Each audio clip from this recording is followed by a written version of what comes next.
Hola, ¿qué tal? ¿Cómo le va la oyentada querida? ¿Cómo le va la patria streamera de Eva TV? ¿Y cómo le va a los sublevados y sublevadas ardientes de cenizas quedan? Segundo programa de estas crónicas ardientes de la Argentina sublevada. La verdad es que estamos muy emocionadas por la recepción, por la bienvenida, por la cantidad de mensajes que nos mandaron. En un ratito nada más vamos a estar contando quién se lleva la remera de María Remedios del Valle. Y atención con la cajita, porque se viene otro regalo más que tiene que ver con el programa de hoy. Pero antes, hablando de sublevados y de ardientes, les presento a Roberto Caballero, mi compañero de todos los días. ¿Cómo le va, Caballero? ¿Qué dice Otaviano? ¿Cómo le va? Mire, más ardiente y sublevada, ya se lo dije, será usted. Muchas gracias. Así que yo voy a tratar de tener un tono más moderado en relación a la audiencia. Sí, está bien. Sí. Bueno, muy contentos, la verdad, con las cosas que nos han dicho, con el acompañamiento que hemos tenido. Y bueno, hoy tenemos un segundo capítulo, una segunda entrega que creo que increíblemente les va a llamar la atención, porque nosotros siempre pretendemos una crónica del pasado, una crónica de la historia. Y sin embargo, esas crónicas de la historia, por noticias que hemos recibido de nuestras queridas consejeras, ¿no? Que ahora Cintia les va a contar, tiene una enorme vigencia, una gran actualidad. Somos noticias en los diarios. Sí, esto es una cosa increíble verdaderamente, porque estábamos trabajando en algo que pasó en el siglo pasado. Evidentemente estamos queriendo leer la historia con ojos del presente y pensando, proyectarnos, crear un futuro que sea distinto al que tal vez nos quieran condenar de antemano. Y estábamos preparando ese programa que es y de pronto recibimos mensajes de Teresa Parodi y de Araceli Bellota. Y nos dicen, ¿ustedes vieron lo que están diciendo? ¿Ustedes vieron cuáles son las noticias de estos días? Notas del fin de semana de Clarín y de la Nación en sus versiones digitales. No estoy al tanto si llegaron al papel, pero sí en sus versiones digitales, anunciando que Petri, el ministro de Defensa, le había pedido a Cifeli, secretario de Cultura del gobierno de Javier Gerardo Milei, antecedentes, justificación, argumentos para saber por qué el sable corvo del general San Martín estaba en el Museo Histórico Nacional y no en el regimiento de granaderos a caballo. Y la verdad es que este segundo capítulo de Cenizas Quedan tiene que ver con ese sable corvo. Hoy vamos a contar la historia de los dos robos al sable corvo y nos vamos a preguntar, ¿existe el robo político o no? Además, con las noticias que tenemos, hasta el propio Javier Milei podría estar custodiándolo, porque ahora resulta que tenemos un presidente granadero. Javier Milei es granadero. Ha recibido una distinción de parte del regimiento de granaderos. Esto fue después de que le tocara, creo que la fanfarria Alto Perú, alguna de ellas, nada más y nada menos que la canción de Rocky. Estos son los tiempos que vivimos, ¿no? Yo sí voy a decir algo que no me parece menor, y es que mientras nosotros a veces tenemos una mirada a veces un tanto olvidadiza, ¿no? del pasado, de las cosas que sucedieron, la derecha se toma bien en serio estas cuestiones, aunque parezca que no, pero se las toma muy, muy en serio. Que haya un ministro de Defensa que esté preguntando dónde está el sable corvo, tendrá que ver, me pregunto, ¿no? con la distinción que le ha dado Granaderos al presidente. ¿Querrán cumplir con el viejo sueño de Onganía? ¿Onganía? ¿De qué estamos hablando? ¿Vamos al pasado de vuelta? ¿O tiene que ser con el de Cristina Fernández de Kirchner? Eso es lo que vamos a ver hoy, porque vos fíjate, le dieron No me arme grieta acá, es la grieta entre la dictadura y la democracia. Orden, voy a decir la palabra orden, pero no. Es porque es la Orden Ecuestre Militar Caballero Granadero de los Andes. ¿Eso le dieron al presidente Milei? Esa orden le dieron al presidente. Dicen que para honrar la historia, literal lo que te estoy diciendo, para promover la unidad entre militares y civiles, para estimular la valentía y el honor. Esa orden que le dieron simboliza la incorporación al cuerpo de manera honorífica. Esto quiere decir que Milei puede estar custodiando el sable, porque hoy el sable está siendo custodiado en el museo. Pero vayamos directamente a esa historia, porque hoy vamos a probar por qué tiene que estar en el museo. Tenemos las pruebas de eso. ¿Y qué tiene que ver el sable corvo de San Martín con el Fondo Monetario Internacional? Sí, ¿qué tiene que ver con el Fondo Monetario Internacional y por qué ese sable, que es símbolo de la libertad, hoy vuelve a estar en disputa? Y es una historia que nos lleva a un lugar, en principio, complejo. Sí. A ver, siempre la historia está en disputa. Este robo del sable nos lleva a la década del 60. La década del 60 en la Argentina, ustedes la conocerán bien, porque es la década, por lo menos en el frente de la cosa, del Instituto de Itela, de la minifalda, en los fines de los 60 el Club del Clan. Digo, hay toda una serie de cosas que uno asocia a esa década del 60. Quizá es menos revisitado algo que ocurrió durante esa década y un poquito más de esa década, que fue la proscripción del peronismo. Ustedes saben que en el año 56 un golpe palaciego desplaza a Lonardi después del golpe que había derrocado a Perón y se implanta el decreto 4161.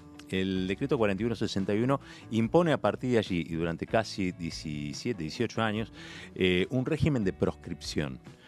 Yo creo que para que nos ubiquemos primero en el contexto, habría que volver a leer ese decreto 4161, aquí lo tenemos, porque muchas de las cosas que allí se prohibían, hoy serían impensables. Por eso les pedía, viajemos a esa década, viajemos a los 60, viajemos a lo que era vivir en esta condición, con estas prohibiciones y con este sistema de persecución. 9 de marzo del 56. Lleva la firma de Aramburu, de Rojas, de otros apellidos conocidos como Alzogaray. Lleva distintas firmas, pero imaginémonos que estamos en ese momento. De hecho, muchos de ustedes y muchas de ustedes lo han vivido, pero esto para las generaciones que no han tenido que transitar la densidad, ese clima asfixiante, esa realidad en la que directamente estaba prohibido no solo nombrar a Perón, no solo... ¿Qué vamos a hacer con este estudio? Yo ya me estoy preguntando qué vamos a hacer con el estudio. Vamos a partir de la base que un declarado de estas características no podría haber existido en esa época. Eso era lo de menos, digamos. No, espero que léalo. Repasémoslo. Sí. Queda prohibido en todo el territorio de la nación propaganda peronista. Bueno, yo le diría que vayamos cambiando el decorado. Sí. Quedan prohibidas imágenes. Bueno, por allá váyame anulando algunas de las imágenes que tenemos. Y ahí tenemos símbolos. El 17 de octubre. ¿El pingüino es un símbolo? El pingüino es un símbolo. Lo vamos. Saluden al pingüinito que se va. ¿El choripán? Saluden al choripán que se va. ¿Pero es un símbolo de la argentinidad el choripán o es un símbolo que encaja acá en la propaganda peronista? ¿Usted qué dice? Bueno, eran bastante arbitrarios, así que probablemente lo hubieran hecho encajar en la propaganda peronista. Signos, doctrinas, artículos, obras artísticas que pretendan tal carácter o pudieran ser tenidas por alguien como tales, pertenecientes o empleados por los individuos representativos u organismos del peronismo. O sea, no solo conforme con que pretendan tal carácter peronista, o pudieran ser tenidas por alguien como tales pertenecientes. Es decir, que el principio de subjetividad al extremo. Cualquiera que considerara que algo, por ejemplo, ese micrófono, pudiera significar, ibas directo a la condena. Sigue. Este era el clima, ¿no? Vamos a repensarlo un poquito. Clima de asfixia, clima sofocante. En mi casa no había caja de seguridad, pero sí había taparrollos. Me acuerdo de mi abuelita, en el taparrollo tenía toda su identidad peronista. Miren, en la casa de mi abuela Baúles. ¿Dónde había que poner la identidad peronista? Se considera especialmente violatoria de esta disposición la utilización de la fotografía retrato o escultura de los funcionarios peronistas o sus parientes. ¿Los parientes, los funcionarios? O sus parientes, el escudo, la bandera peronista, el nombre propio del presidente depuesto, el de sus parientes. Genérico, todos sus parientes. Las expresiones peronismo, peronista, justicialismo, justicialista, tercera posición, la abreviatura PP. Las fechas exaltadas por el régimen depuesto, ya saque acá 45. Bueno, por lo menos no decían tiranía. No, régimen depuesto. Bueno, el tirano de todas maneras, ¿no? Las composiciones musicales, Marcha de los Muchachos Peronistas y Evita Capitana, o fragmentos de la misma, o discurso del presidente, o su esposa, o fragmentos de la misma. Y el artículo B, imágenes, símbolos, signos, expresiones significativas, le dirá algo ese, ¿no? Caricias significativas. El abrazo de Perón y Evita, por ejemplo, no, era caricia significativa, ¿estaba prohibido también? Prisión, caballero, de 30 días a 6 años, inhabilitación absoluta por doble tiempo del de la condena para desempeñarse como funcionario público o dirigente político o gremial. Y cuando la infracción sea imputable a una persona colectiva, la condena podrá llevar como pena accesoria la disolución. Mirá, hay un detalle ahí histórico, para cuando se da o se firma este decreto y se impone este régimen proscriptivo que, insisto, duró casi 2 décadas en la Argentina. Esto para, insisto, no los que lo saben, sino los que no lo saben. Uno siempre tiene esa ilusión de que hay gente que va a querer enterarse de las cosas, si no, no haría lo que hacemos. La CGT declara un paro. Entre ellos, el que convocaba al paro era Andrés Framini, dirigente del gremio textil. Y ese paro termina con 9.000 sindicalistas detenidos. 9.000. O sea, imaginémonos, digo, la escena. Digo, esto no era un coser y bordar. No había en la Argentina simplemente la alegría de la minifalda o la experimentación con las drogas alucinógenas de los 60. No, había gente que lo padecía en los derechos políticos. Esto era un apartheid, como el apartheid sudafricano, nada más que aquí. Y aquí los que tenían que mencionarlo o caracterizarlo como el apartheid, en realidad decían, esto es lo que la libertad necesita para funcionar. Pero algo había que hacer.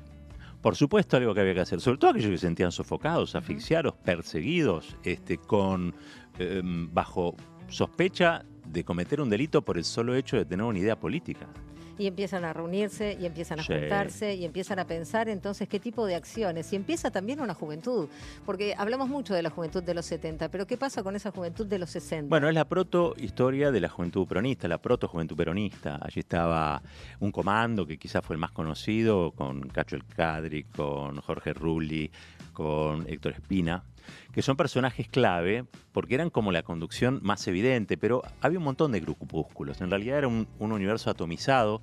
La proscripción impedía la organización plena de la gente trabajaba en la clandestinidad. Pero ese protogrupo, después de lo que había sido una derrota muy fuerte en la toma del frigorífico Lisandro de la Torre, estaba tratando de rearmarse y ver cómo podían llamar la atención, cómo podían salir de la depresión política, porque había una profunda depresión política en amplias franjas de la población, y entre los jóvenes particularmente, que decían, che, nosotros somos peronistas, se juntaban acá en Corrientes y Esmeralda, acá cerquita, hacer lío para que la policía viniera y con eso hacer agitación, propaganda de las ideas peronistas, pero también la pintada, también el volante pegado en la pared. Bueno, determinadas cosas para decir, che, estamos vivos.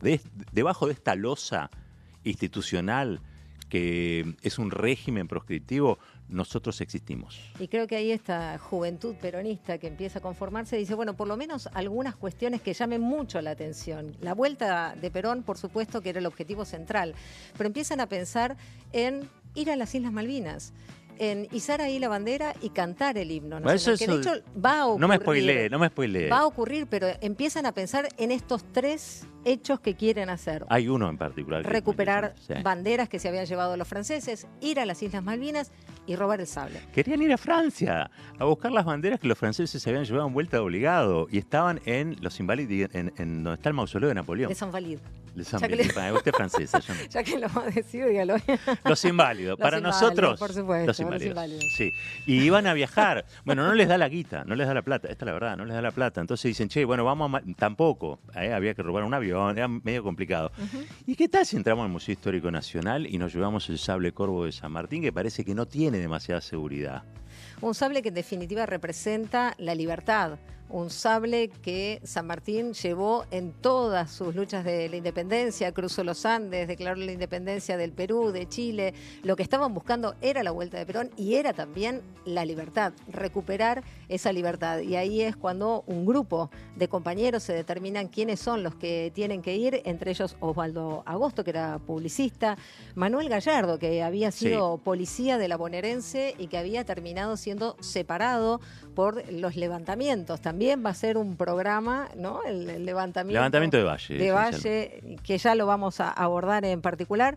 Alcides Bonaldi y Luis Sanzulet, el cuñado. El cuñado de Carlos Caride. Les recomiendo un libro de Jorge Giles, Caride, no me olvides, que está la historia de Carlos Caride. Allí aparece Sanzulet, que también había pasado por la toma del frigorífico. El frigorífico fue un intento insurreccional del peronismo, sublevó a los barrios de Liniers y Matadero, eso también lo vamos a contar. Pero ahora estamos en el 12 de agosto de 1963, ya habían ido a ver cómo estaba el museo, de qué manera podían entrar, se acercan cuando entre las 7 y las 7:30 de la tarde, tocan la puerta, los recibe Roberto Jiménez, un custodio que tenía 72 años. Ustedes tienen que imaginar este grupo de 20 y pico diciéndoles que bueno, que en realidad era de Tucumán.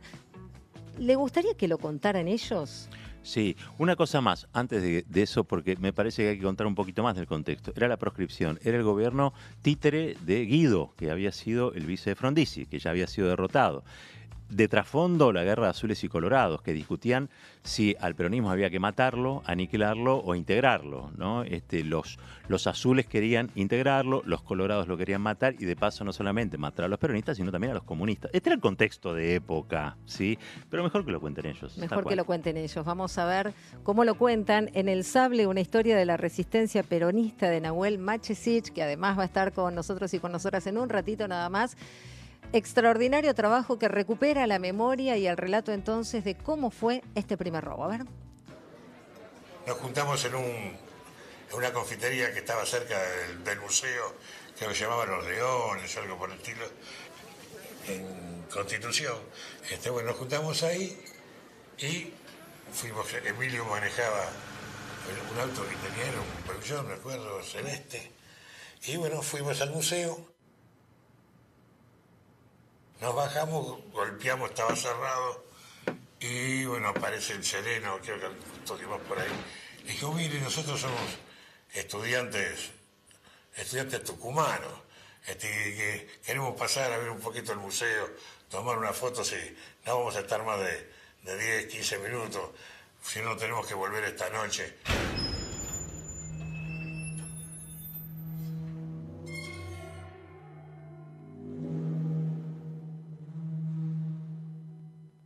Me quedé yo y Luis custodiando a un hombre, y siempre un hombre solo. No hizo ni la oposición, no tuvo ningún problema, qué sé yo. No fue necesario de exhibirle armas ni cosas por el estilo, quédese tranquilo. Es un operativo de la juventud peronista. Y después con el tiempo yo me enteré que el tipo era peronista. Y Bonaldi y yo fuimos a donde estaba el sable.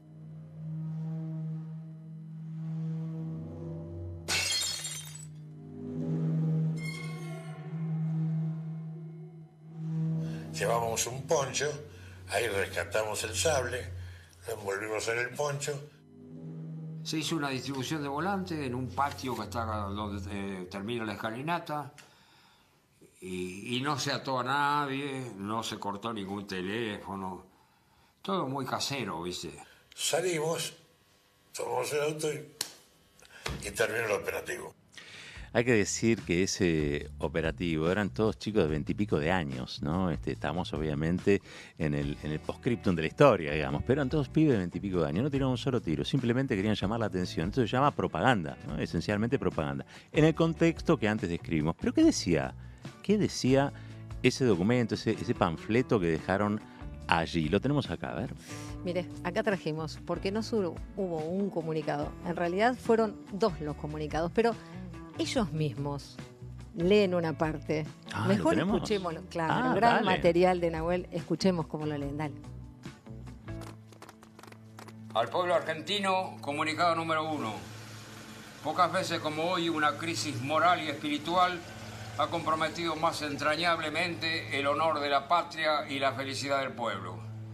En efecto, en pocas coyunturas como esta, la soberanía argentina ha sido tan vejada, la economía más entregada y la justicia social más negada. Frente a esta realidad angustiosa y vejatoria, la elección del 7 de julio, fraudulenta en su proceso y realización, difícilmente puede dar las soluciones honradas y profundas que la dignidad de la nación exige imperiosamente. Pues bien, aquella espada, la purísima espada del padre de la patria, aquel sable repujado por la gloria, aquella síntesis viril y generosa de la patria, por milagro de la fe, volverá a ser santo y seña de la liberación nacional.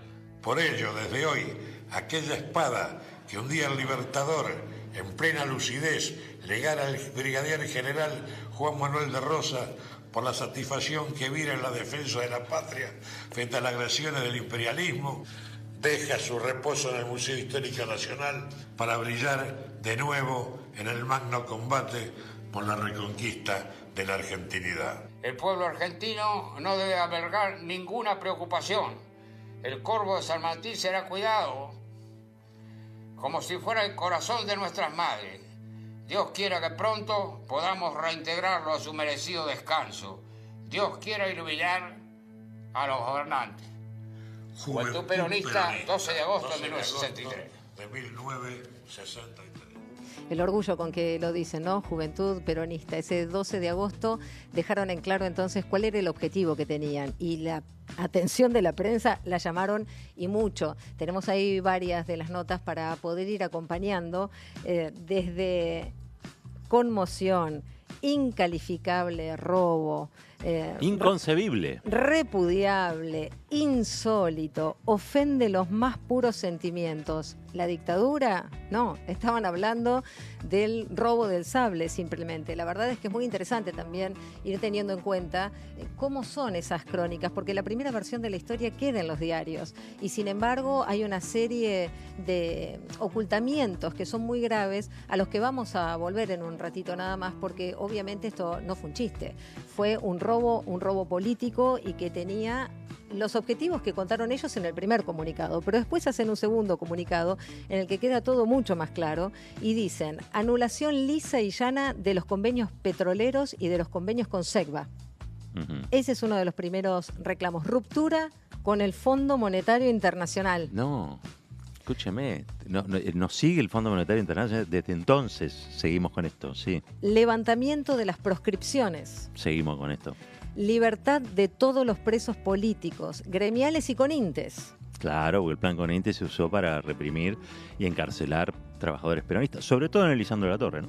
Y la Juventud Peronista podría haber señalado otros puntos no menos justos, dice el comunicado, el segundo, que los enunciados en el comunicado número 1 y que todo el pueblo argentino espera ver concretados. Devolución al pueblo para que guarde cristiana sepultura el cadáver de Eva Perón. Retorno a la patria de su líder, General Perón. Castigo para los militares, que manchando el uniforme y la memoria del gran capitán, ordenaron y ejecutaron los fusilamientos de argentinos por argentinos el 9 de junio de 1956. Y castigo para los esbirros que secuestraron y asesinaron a Felipe Vallese, a Medina, Bevilacqua, Mendoza y tantos otros. Digo, lo que estaban reclamando no eran cosas menores, sino que son medulares de la historia de la Argentina. Totalmente. Recordemos que en ese momento el cadáver de Vita estaba sepultado de modo clandestino en Italia, bajo otro nombre incluso, que había sido secuestrado luego del golpe, ¿no?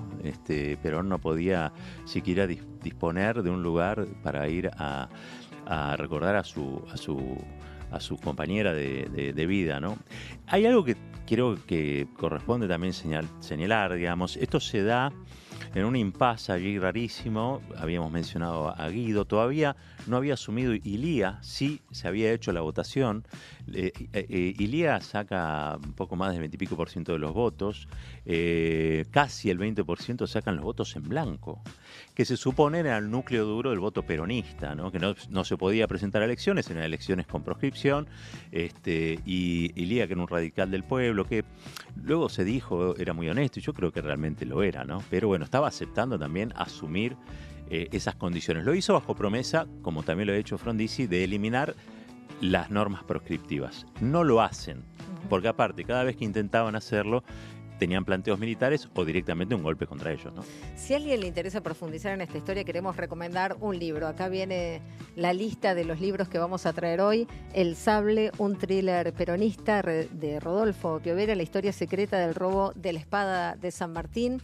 Empieza una cacería, terminan detenidos, terminan siendo torturados los integrantes, de hecho, en la Brigada de San Martín, ¿no? En la penosa Brigada de San Martín, que empieza a formar parte de los comentarios de los militantes por la bravura y por las torturas que se aplicaban en esa brigada. Por la cacería. Digo, en la historia, generalmente, los tormentos padecidos por estos grupos son tomados como interrogatorios. Bueno, eso es lo que te quería mostrar en los diarios. Si podemos volver a los diarios, porque en las crónicas de época, en distintos diarios, no solo en el diario Clarín, sino también en el diario El Mundo, se dice: ante el requerimiento policial, dicen confesó, en este caso están hablando de Manuel Gallardo, confesó el nombrado ante las autoridades. En la pesquisa, ninguna pesquisa, estamos hablando directamente de torturas y esto no es una idea, sino que forma parte de los testimonios incluso de la época,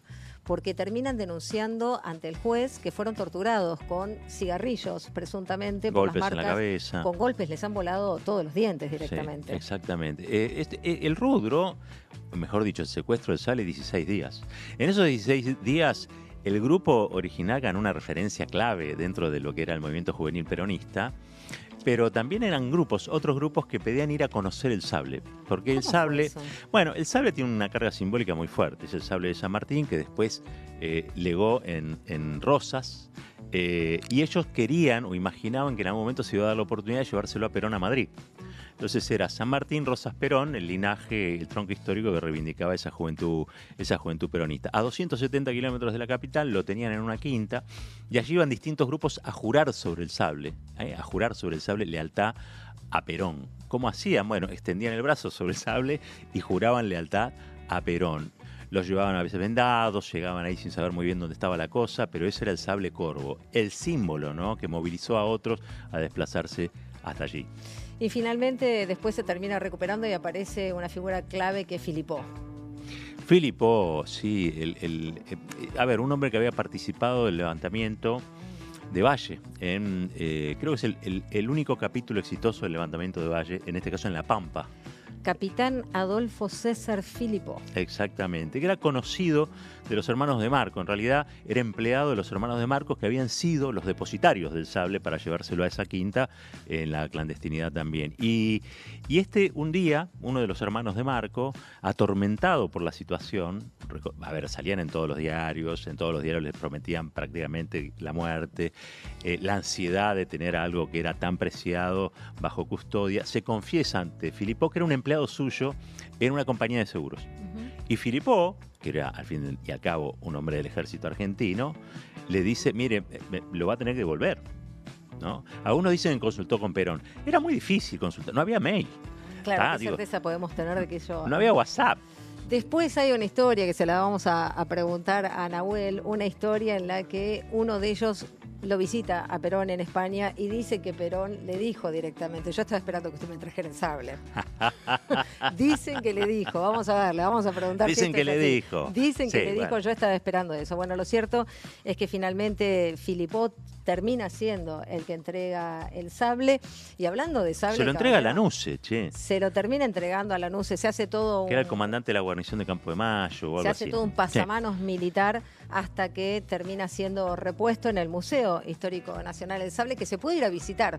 Pueden ir a visitar el sable, lo pueden ir a conocer o, atención, vamos a hacer un pequeño impasse, porque en la caja hoy tenemos algo que otra vez nos tienen que estar dejando. Muéstrelo. No, usted dice que directamente nos van a tener que estar dejando mensajes para llevarse algo que les garantizo que es extraordinario. En el chat, yo lo quisiera tener. Nos ponen el nombre autopercibido y los últimos 3 números del DNI. ¿Cómo es el nombre autopercibido? ¿El nombre? Sí, algunos llaman, no sé, Juan, pero le dicen Coqui. Eso es un apodo. O Coqui. Bueno, es autopercibido. Bueno, un apodo, lo que quieran. Ponen el nombre, los últimos 3 del DNI. Eso usted todavía no, ¿eh? Sí, Qué cosa. Bueno, los 3 últimos del DNI, como hicieron con María Remedios del Valle, que tuvimos un montón de mensajes que les agradecemos Más muchísimo. de 100 mensajes. Yo no sé si son muchos, pero la verdad que son todos muy entrañables. Hermosos mensajes. Y claro, y entendieron todo de lo que iba el programa. Ya con eso estamos hechos nosotros. María Cristina, por ejemplo, dijo, gracias por recordarnos quiénes somos, de dónde venimos, cómo podemos recuperar nuestra identidad pacíficamente. Muchas gracias, Cintia. Bueno, muchas gracias, Roberto. Verónica, que dice, excelente programa, ideal el arranque el 25 de mayo, tan necesario, que fue la semana pasada, imprescindible conocer el pasado para entender el presente. Coincide con Juan Jiménez, que dice que es un excelente programa, que importante volver a repensar la historia, porque de eso se trata. Este no es un programa historiográfico, sino que queremos pensar, reflexionar sobre esos hechos históricos que nos traen a este presente para ir marcando caminos de acción. Bueno, muchísimos. Gracias por ayudarnos a pensar. ¿Quién lo ganó en definitiva? Vamos, ¿quién lo ganó? Y en este momento hay alguien que se está comiendo las uñas, yo diría que lo diga, sí. Porque nos estábamos debatiendo entre dos, esta es la verdad. muy buenos mensajes, pero finalmente... El más sustancioso. María Edith Rizzo, DNI 351, dijo: impresionante aporte a la vida. Bueno, María, ponele. Impresionante aporte a la vida. Como descendiente indígena me parece un aporte inconmensurable el programa. Dice que lo encontró de casualidad 2 días después de emitido, porque eso es lo interesante, los pueden ver todo el tiempo. Llevo años dándole vueltas a esto, en nuestro ahora, las luchas y la historia de los caídos y expulsados de la historia. Así que María Edith Rizzo, DNI 351. Te lleva la remera. Dejanos dicho ahí cómo podemos comunicarnos con vos para arreglar la entrega. La remera es tuya. Y lo que hoy tenemos... Muéstrelo. No, te digo de verdad, yo me lo quiero quedar. Un reloj. Un reloj. ¿Se llegó a ver? Una lapicera. No. Pero si fuera un poquito... podría tener... Pero no se haga la misteriosa. Hay tanta incógnita. Diga lo que la gente se va a llevar. La gente participa. No. Tienen que escribir, tienen que dejar mensajes, nos tienen que estar escribiendo. Ahora, otra vez le vamos a pedir mensajes sustanciosos. Mensajes sustanciosos, sí. Igual participan todos. Lo que dice me gusta, lo que dice le mando besitos. Qué lindo flexibilizó al final. Y viste que es un tema de época, hay que flexibilizarse un poquito. Todo lo que le puedo decir es que yo me lo quiero quedar. Así que no sé si lo voy a ¿Tiene dar. pilas? No tiene pilas. ¿No tiene pilas? Tiene... ya sé lo que es. Usted no sabe qué es. Porque esto, o algo parecido, es lo que se terminan llevando, no por primera vez, como ya contamos. Hubo un segundo robo. En 1965, el sable corvo de San Martín. Duró menos tiempo, lo encabezó Héctor Espina. Y la verdad es que no tiene o no ha tenido la repercusión del anterior. Entre otras cosas porque esta vez los servicios de inteligencia tomaron el control de los medios de comunicación y del caso. Finalmente los terminan enganchando y terminan ellos devolviendo el sable. Con militares que en ese momento le dicen, bueno, pero ¿no se quieren sumar ustedes a la inteligencia para perseguir comunistas? Sí. Claro, bueno, más o menos, porque ya estábamos ahí cerquita del golpe de Onganía, ¿no? Un general cursilista, bastante anticomunista el hombre. Pero bueno, ese segundo robo no pasa, por lo menos, obviamente no tuvo el impacto del original. Para nada. No pasa a la gran historia, pero sí determinó que un año después Juan Carlos Onganía, el dictador, dijera, este sable no puede estar en este museo, se lo vamos a dar a los granaderos, como quiere Petri y como quiere el nuevo granadero Milei.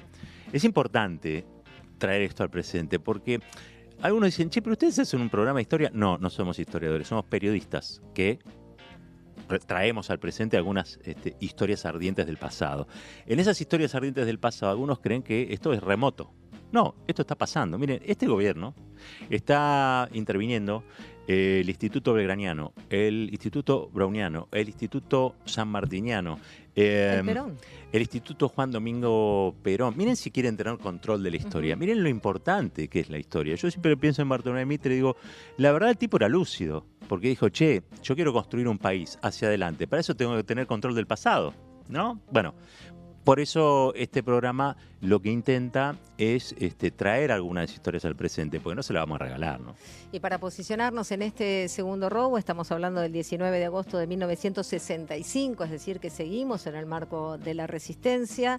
Como vos contabas, duró más la cantidad de días que tuvieron el sable que el primero, sin embargo... Menos repercusión. Tuvo muchísima menos repercusión. De hecho, el 4 de junio del 66, un procedimiento que hace el Servicio de Informaciones del Ejército termina diciendo que recuperaron el sable, que a partir de ese momento queda bajo custodia, y acá viene uno de los puntos, del Regimiento de Granaderos a Caballo.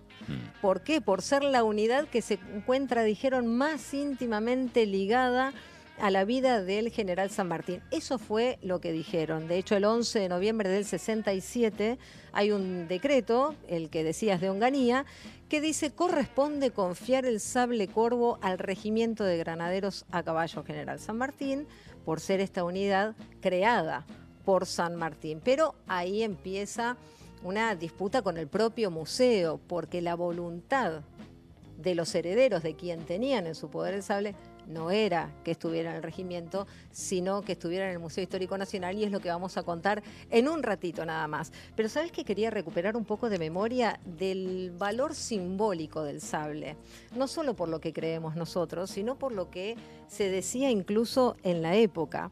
Cuando se define que finalmente se haga un museo, que tengamos un museo histórico nacional, que lo hace Carranza, muchas veces cuando pasamos por la historia, ¿no? Te paras en el No subte, Roque Carranza. decís Carranza y te vas al subte. No se trata de él, sino de quien empieza, Adolfo Carranza, a conformar el museo. Y ustedes lo tienen que imaginar, no como ahora, como el museo que ven. Tienen que imaginar a alguien que va por todas las provincias buscando cuáles fueron los símbolos de la construcción de la nación, cuáles fueron los símbolos de la historia. Entonces va buscando reliquias por toda la Argentina y se va comunicando con herederos, con herederas. Y en este caso le escribe a Manuelita de Rosas. Y ya vamos a contar toda esa secuencia, pero lo que me importa recuperar es que Carranza le dice que por favor le dé el sable, que en ese momento en el que él le escribe estaba en Southampton, estaba en Inglaterra. Qué bien que lo dijo. Decilo de vuelta. No, estaba en Inglaterra, porque recordarán que Rosas termina exiliado. Sí. En Inglaterra. Ese es otro capítulo. Que es otro capítulo más, sí. Es cierto, pero estaba entonces el sable corvo, que el propio Carranza le dice, queremos que vuelva a nuestro país, porque también estuvo en París, además, queremos que vuelva a nuestro país para que inspire, para defender la soberanía nacional, como en la ocasión que originó que se lo obsequiaran a su padre, porque San Martín se lo envía a Rosas como obsequio por la defensa que hace Rosas frente a toda esa gran potencia anglo-francesa. Exactamente. Defensa que muchos saben, digo, de vuelta obligado, en realidad es la guerra del Paraná, es por la guerra de los ríos interiores, ¿no? Y vuelta obligado, que nosotros evocamos como el Día de la Soberanía, en realidad es una derrota. Pero la bravura de las tropas al comando de Rosas son las que de algún modo San Martín quiere premiar con su sable libertador. Qué bravo usted, dijo derrota. ¿Vuelta obligado, dijo derrota? Bueno, desde el punto de vista... finalmente pasaron. Usted atrevido, el programa anterior lo vuelvo a usar. Qué atrevido, pero ya nos tocará. No digamos una cosa por ahora. Pasaron. ¿Qué más le dice Carranza? ¿Qué símbolo de la antigua gloria, de la acción benefactora en la guerra de emancipación americana? Entonces les dice, por favor, haga donación al Museo Histórico en nombre de su padre. ¿Qué más se decía del sable? Por ejemplo, Juan Manuel Ortiz de Rosas. Es el sable con que San Martín conquistó nuestra independencia, nuestra libertad. Es la hoja de acero cuyo brillo iluminó con destellos de inmortalidad la senda del honor y de la gloria que recorrieron triunfantes las legiones argentinas dando libertad a los pueblos. Hay muchos símbolos que han quedado dichos en la historia con respecto a este sable. Vamos a recomendar el segundo libro. Mira, Historia del Sable de San Martín, que es un librazo también. De Ramallo. Sí, un libro de Jorge María Ramallo para que puedan recuperar esa memoria. Bueno, ¿qué te parece si entrevistamos a quien hizo el documental? Me encanta. Así como contamos en su momento que hubo compañeros de trabajo, Filipó y De Marco, que terminaron hablando, bueno, hay que devolver el sable, hubo otros compañeros de trabajo en un tiempo mucho más reciente que hablaron también del robo del sable. Esos compañeros de trabajo fueron Piovera, el autor del libro que le mostramos, y Nahuel, documentalista, que en un ratito nada más, si le parece, muestro de nuevo el regalo. Pero muéstrelo de una vez, mujer. ¿Ahora? Sí. ¿Dice? Sí. ¿En serio? Pero muestre que... ¿Directamente? Lo compramos nosotros, sí. Sí. Fuimos hasta el Museo Histórico Nacional. Miren lo que tenemos de regalo hoy en esta hermosa caja. Eso, una réplica en miniatura del sable corvo del general San Martín. Ojo que no se rompa, ¿no? Mire, hice... Mirá, qué lindo que está. ¿Qué le parece? ¿Por qué hacemos estas cosas? ¿Por qué no nos quedamos con eso en vez de sortear? Porque fuimos al museo, por supuesto, fuimos al museo, que de paso, si quiere ahora, le digo para que vayan, ¿no? Porque lo pueden ir a visitar, como le dijimos hace un ratito, y tengo por ahí los horarios y todo. Miren qué maravilla. ¿Usted cree que el invitado se lo va a querer quedar? Esperemos que no. Lo pasamos, se lo presto un ratito, mire. Sí, a usted se lo presto primero. Ah, a mí me lo da. Sí, para que tenga... ¿Saco o no lo saco? ¿Lo saco o no lo saco? No, no lo saco. No hay que desenvainar la espada, sino que se va a usar allá. Si la vas a usar, la desenvainás. Si no, la dejas adentro. ¿Está? Mira qué bonito, qué mono, se dice ahora. Qué belleza, mono. ¿no? Qué monada. Miércoles a domingos de 11 a 19 y sábados de 11 a 21 se puede ir a visitar. Muy bienvenido, Nahuel. Miren lo que le voy a pasar. Qué belleza, ¿no? Tenés que participar del sorteo. Sí, sí, después voy a participar. Muy lindo. ¿Usted va a escribir también para quedárselo? Voy a escribir, sí. Vamos todavía. Bueno, si puedo participar, bueno. Todos pueden participar. No tenemos reglas, así que participe tranquilo. Perfecto, y seguramente nos vas a decir muchísimas más cosas. La primera pregunta tiene que ver con eso, ¿no? Hablábamos, Nahuel, de tu vínculo con Piovera, de compartir espacio en Villiquen. En Villiquen, exacto. Sí, bueno, ahí yo me enteré de la historia así, me la contó Rodolfo. Trabajamos en la revista Villiquen, Rodolfo se encargaba de hacer el contenido de historia y en un recreo de ahí de la redacción me preguntó si yo sabía que el sable Corvos lo había robado la Juventud Peronista de la Resistencia. Yo obviamente le dije que no y estaba sorprendido por la noticia porque era, digamos, yo leía sobre la cuestión, digamos, no era que era desinteresado, digamos, y no lo sabía.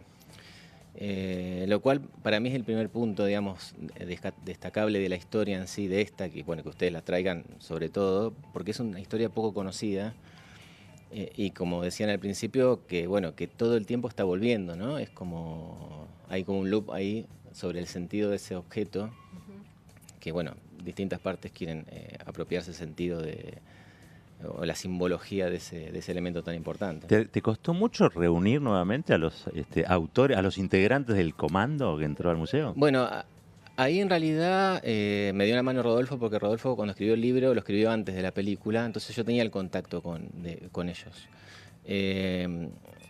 Bueno, Rodolfo me pasó la información de que los 5 que habían participado, 4, 2 estaban vivos nada más, Osvaldo y Manuel. Y bueno, yo los volví a contactar a ellos un tiempo después. Lo que me pasó ahí es que, bueno, Osvaldo fue el ideólogo, el creador intelectual de la movida, digamos, entonces estaba más sabio de contar la historia.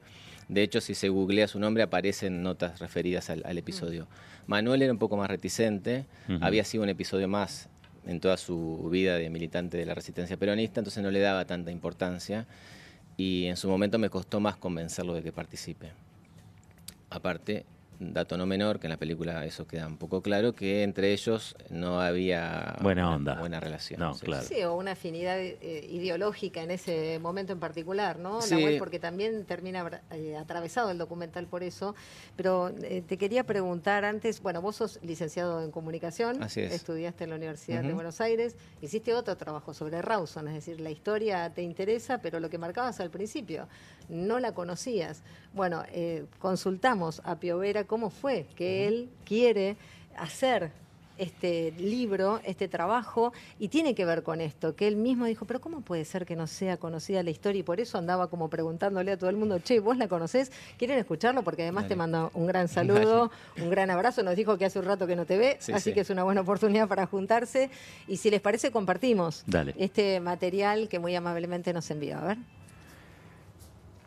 Bueno, leyendo un poco sobre la vida de San Martín, buscando temas para escribir respecto del Libertador, encuentro la noticia del robo del sable Corvo de San Martín. Y me trajo a la memoria algo que me había ocurrido de chico, recuerdo cuando estaba en la primaria, fue aquel suceso en 1963, y pensé, cierto, el robo, cómo se ha olvidado, ¿no? Prácticamente yo luego mencionaba ese episodio y la gente ni se acordaba que había ocurrido. Bueno, empecé a investigar y ahí me enteré que el sable ya no estaba en el Museo Histórico Nacional, donde yo inclusive lo había visto, en la mesa vidriada donde se conservaba, sino que estaba en el Museo de los Granaderos a Caballo. Y que prácticamente había sido tomado por ellos y no devuelto al museo. Y sigo leyendo y me doy cuenta que se estaba contradiciendo así el propósito de la donación de la familia Terrero hacia el museo, que era que se conserve, que se exhiban públicamente en el Museo Histórico Nacional. Bueno, entonces me di cuenta que era un tema que trascendía a un mero robo, ¿no? Era un tema que tenía un contexto político, ideológico muy importante, que fue hecho en una época de silencio, cuando el peronismo estaba prohibido, no se podía mencionar la palabra Perón, Eva Perón, en fin.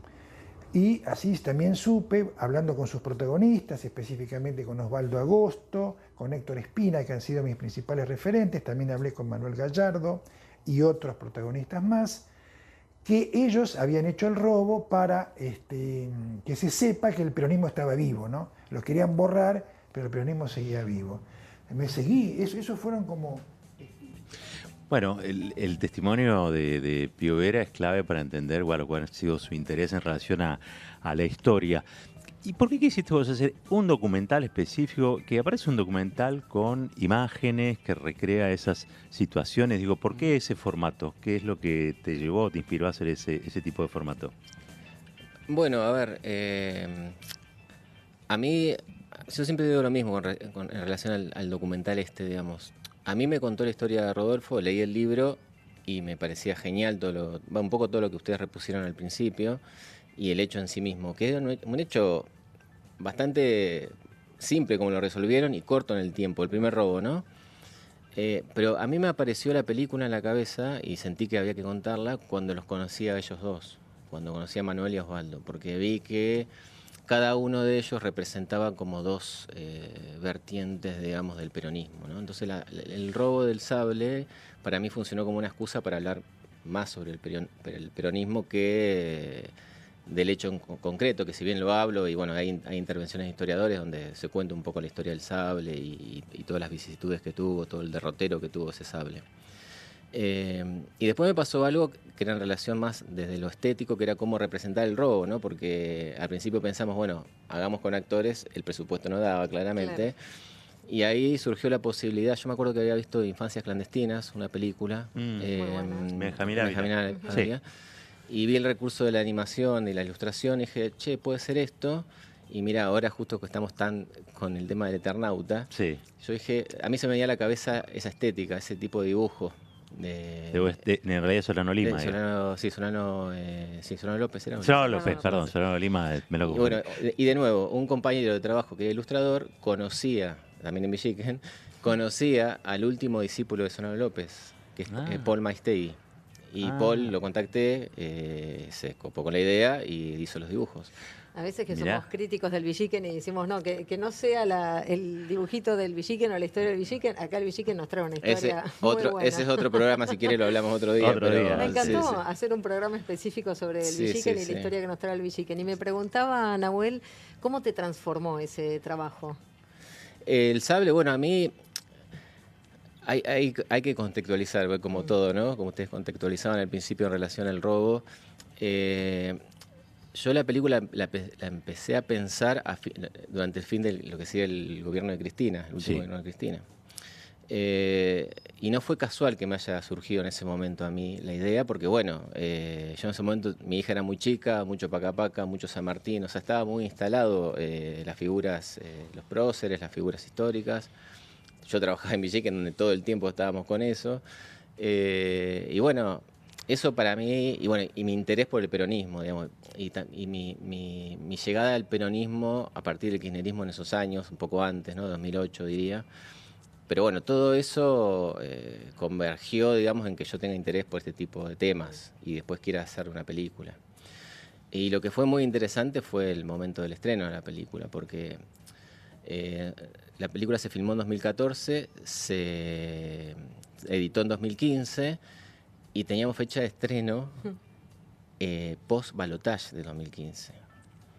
Y con el productor dijimos, no, paremos de tocar porque no es el momento. Y tomamos la sabia decisión de que se estrene, la dejamos en una caja, la película, y la estrenamos en junio del 2016. Y fue increíble lo que pasó, porque esas cosas que uno no pretende que sea para eso, pero finalmente sucedió que el Gomón se llenaba para ver la película y el final de la película era, bueno, una canción que ahora no sé, es difícil cantar, el Vamos a Volver, o cosas así, aplausos, como muy, a ver, exagerando un poco, la película en un punto se convirtió como en una instancia de resistencia en esos años, primeros meses del macrismo, ¿no? La resistencia al macrismo, claro. Bueno, pero bueno, todas cosas que uno no las pensó, no pensamos la película para eso, pero sucedió por el contexto, ¿no? No, pero además, por lo que contás, formaste parte de todo el movimiento kirchnerista que recupera la historia, que la revitaliza y que la va llevando al presente, que también es la intención que vamos teniendo en este programa. Es que el kirchnerismo tuvo, me parece, un gran intento de conversación con la historia, de revisar aspectos de la historia, de fundar muchas de sus políticas en aspectos históricos. Creo que eso ha sido lo más característico, una de las características fundamentales, ¿no? Del gobierno de Cristina, esencialmente, ¿no? Pero bueno, acá creo que la película nos ha servido, entre otras cosas, y sirve para contar el aspecto vinculado al derecho a la resistencia a un pueblo también, ¿no? Digo, que es esencialmente lo que originó, lo que motivó a los participantes, ¿no? del robo. Del derecho a la resistencia del 60, de esa resistencia que se produjo en tiempos del macrismo, y Cristina Fernández de Kirchner, que entra a la historia también del sable de una forma muy decidida, porque decide recuperarlo. Y eso ocurre en un momento de su gobierno en el que Araceli Bellota estaba dirigiendo el museo. Consejera, ¿no? En parte del consejo asesor de este programa. Que asume Teresa Parodi en el Ministerio de Cultura, y Araceli le cuenta algo, Araceli le dice algo. Le preguntamos a Teresa Parodi cómo fue ese momento, desde que ella asume como ministra de Cultura hasta que se produce el hecho de recuperación, de restauración, en definitiva, del lugar en el que tiene que estar el sable. A ver qué nos dijo. Después de hacerme recorrer las instalaciones y ver el reordenamiento, la revalorización que Araceli Bellota había hecho en semejante espacio que guarda tanta memoria de nuestra historia, ella me dijo que pensaba que era el momento de devolver el sable Corvo de San Martín al Museo Histórico Nacional, que había sido sustraído 2 veces por la juventud peronista en distintos momentos de la historia argentina, como protesta y con un reclamo bien claro que era quitarle la proscripción al peronismo, recuperar el cuerpo de Eva Perón y terminar definitivamente las relaciones con el Fondo Monetario Internacional.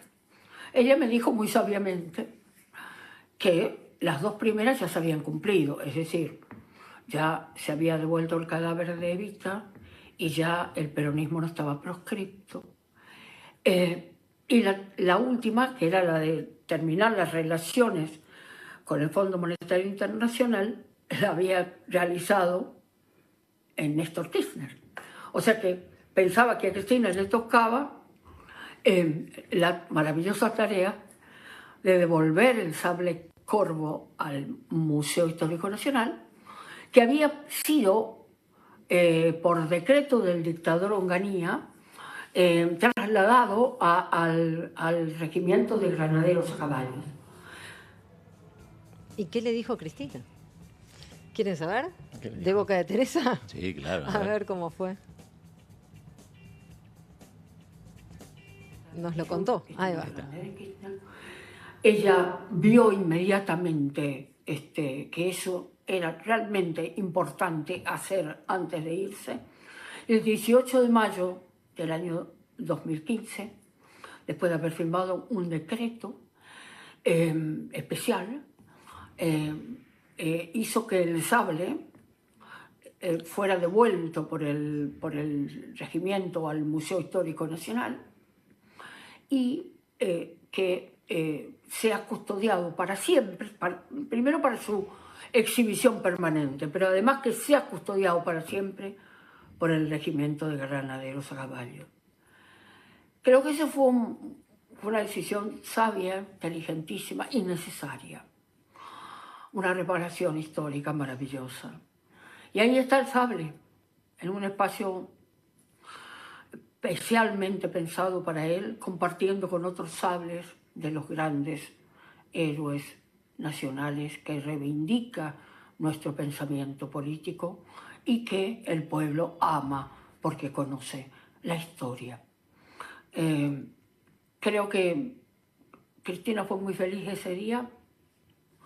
El sable salió del regimiento de granaderos y fue trasladado por toda la avenida Libertador. La gente espontáneamente se acercaba, lo acompañaba, cantaba, y frente al Museo Histórico se hizo el acto. Y yo veía con mucha emoción que había un montón de niños y niñas, porque había escuelas, fue un acontecimiento realmente, aquel 18 de mayo.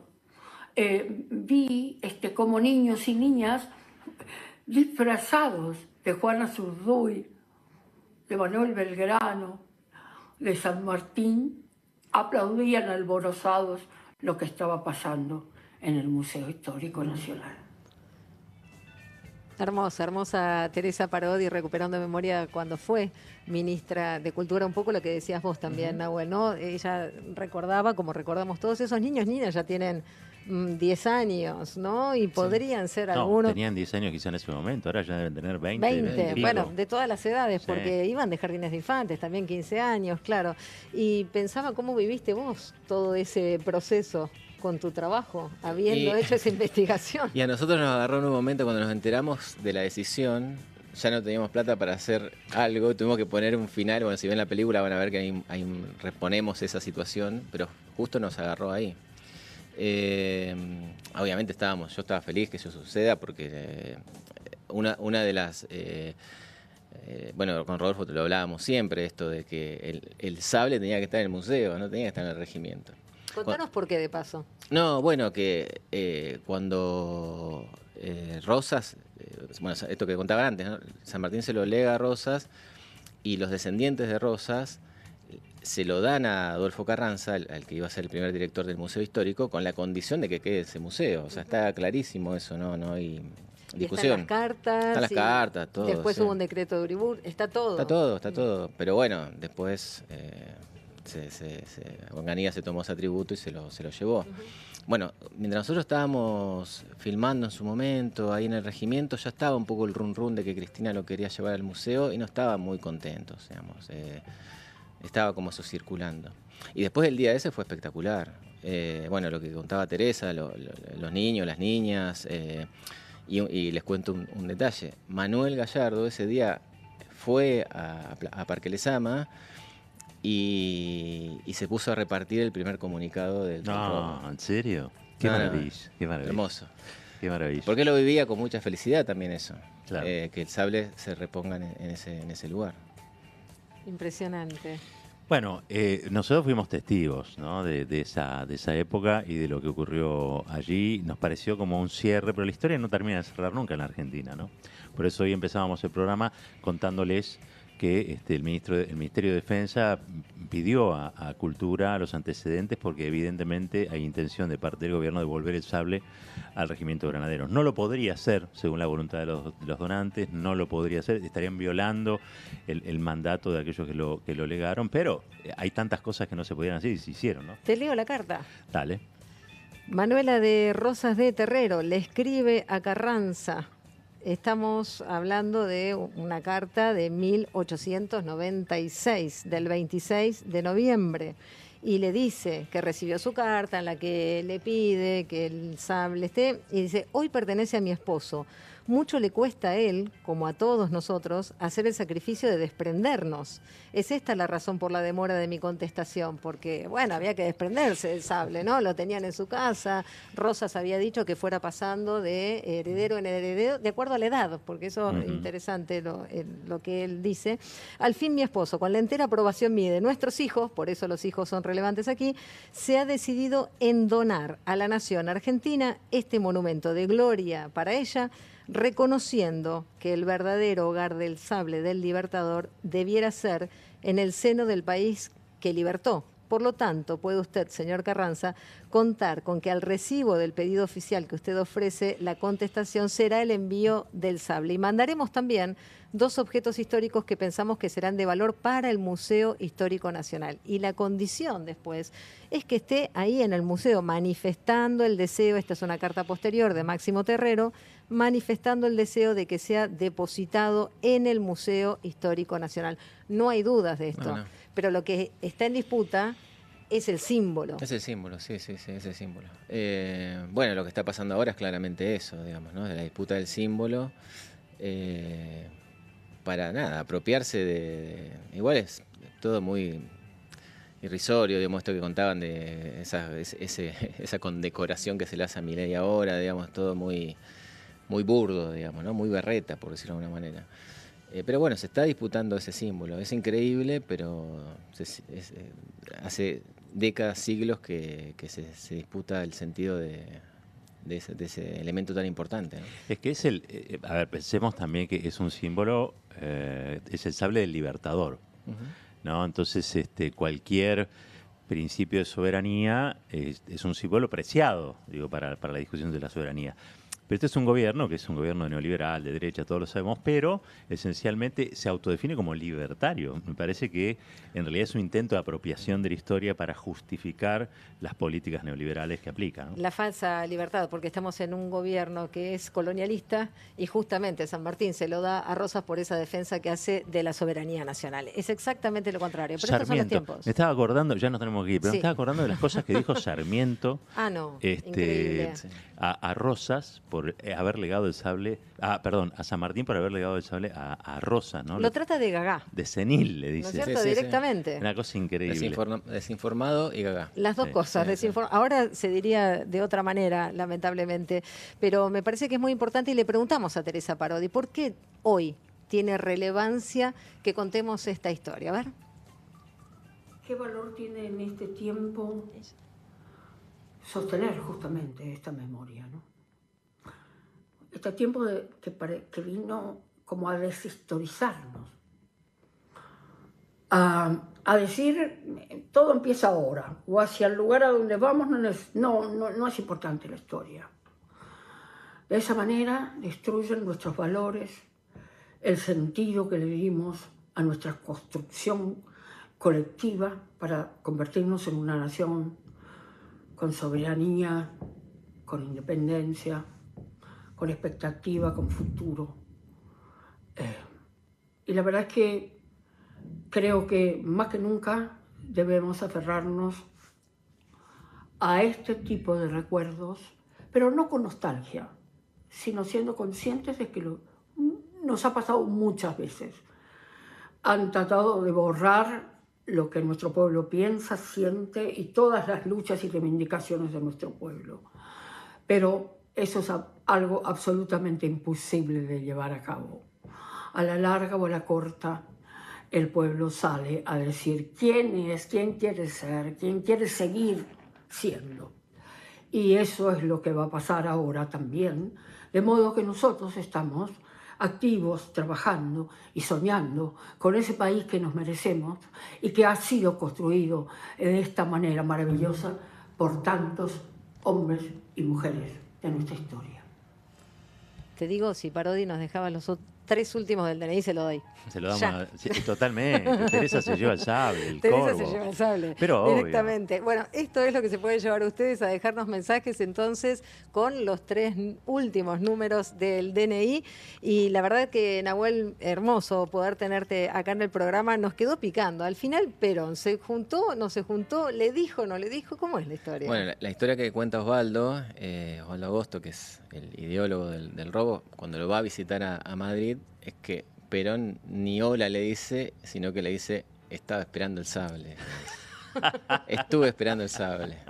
Así que, por lo que cuenta Osvaldo, Perón estaba enterado de toda la movida. Bueno, sí, o sea, la noticia, sobre todo el primero, fue muy notoria, así que se enteró. ¿Dónde podemos ver el docu? La película está liberada en YouTube. O sea, buscan El Sable documental y va a aparecer, así que la pueden ver ahí. Enorme trabajo.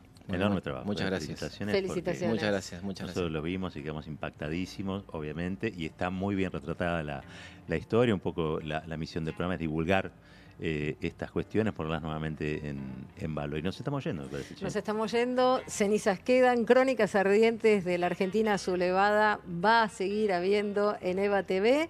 Y creo que nos vamos a ir con uno de los momentos más hermosos. Yo lo viví con mucha emoción, 24 de mayo de 2015. Sí.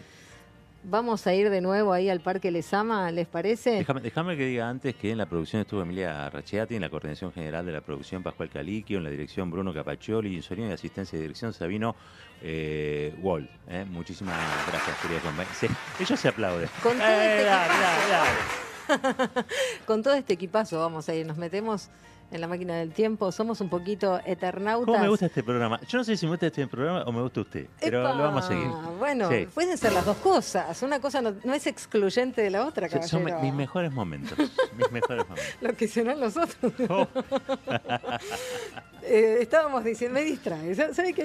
Me distrae. Es mi intención. Estábamos diciendo. Si vieran las cosas que pasan abajo del escritorio mientras estamos acá. No, che, pará. Otra vez me distrae. No se pone colorada, no se ponga colorada. Le toco la pierna, nada más, pero para que vea, mire acá. De Eternauta, caballero, en ese continuum del que hablaba el Eternauta. Finalmente hay un continuum. Vamos, venimos de la década del 60, el 70. Hoy estamos en el 2025. Estamos en todas las épocas. Seguimos hablando del sable, sigue estando en disputa. Nos vamos con todo este equipazo, entonces nos metemos en ahí, el túnel del tiempo, 24 de mayo de 2015. Cuéntenos, ¿fueron al Parque Lezama? ¿Fueron, no fueron? Si fueron, ¿qué les pasó? Porque quiero que tengan claro, la última persona que tocó el sable corvo de San Martín fue ella.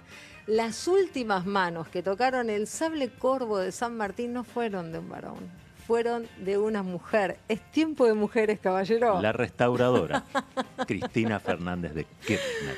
Cenizas quedan. Nos vemos el próximo domingo. Nos encontramos en el tiempo por ahí. Y a ver, vamos a disfrutar de este gran momento. La puedo tocar, ¿no? Pero no, por favor, ¿sabes qué?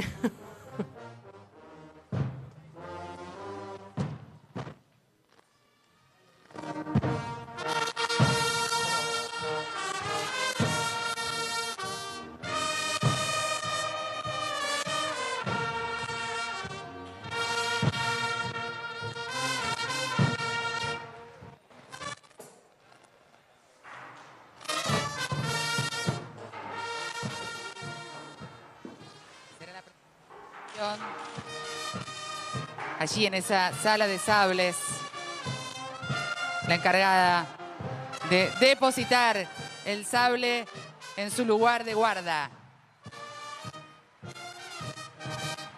En esta vitrina donde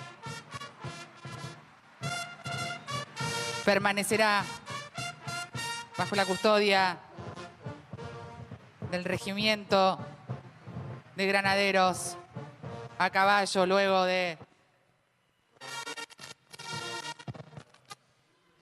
la firma del decreto 843/2015, que en sus considerandos establece que el sable corvo que perteneciera al libertador general don José de San Martín, debido a su trascendental importancia histórica, por haberlo acompañado en toda la guerra de la independencia de la América del Sur, constituye un testimonio de la firmeza con que sostuviera los derechos de la patria en esa gesta histórica.